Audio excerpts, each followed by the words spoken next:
Хай. За ер нь бол нөгөө тэтгэлийн талаар надаас аюу их асуулт асуусан байсан. Тэр дундаас болохоор Шанхай засгийн газрын тэтгэлгээ төлөвөө би хоёрдугаараас Күнзийн тэтгэлийн талаар бас аюу их асуусан байсан. Тэгээд би эхнийх нь болохоор Шанхай хотын засгийн газрын тэтгэлгийн талаар тайлбарлаж өгье гэж бодлоо. За тэгээд мэдээж бидний хувьд тавигдах шаардлага маань бол Хятад улсын иргэн биш байна, тийм ээ. За тэгээд бакалавр сурах гэж байгаа бол 10 жилээ төгссөн байна. 25 хүртэл их настай байна. Магистр бол бакалавраа төгссөн 30 хүртэл их настай. Доктор сурах гэж байгаа бол бакалавр магистраар төгсчихсэн 40 хүртэл их насны хүн авах тийм шаардлагатай байдаг.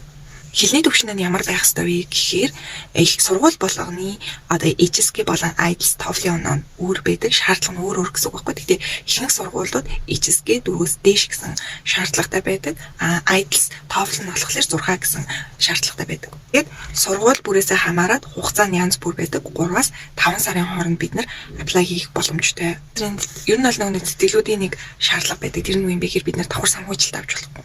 Одоо чи хэрвээ ингээд засгийн газрын тэтгэлэгт хамрагдсан байж ич дахиад өөр тэтгэлэгт өргөдлөг гаргах тийм хориотой байдаг. Тэгээ Шанхай хотын засгийн газрын тэтгэлэг нь болохоор A болон B гэсэн хоёр төрөлтэй.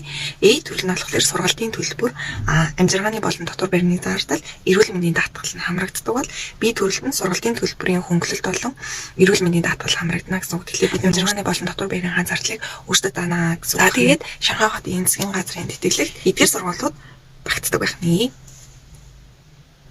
За дараагийн бичлэгэн дээр Күнзийн тэтгэлийн талаар тайлбарлаж өгье. Бай бай.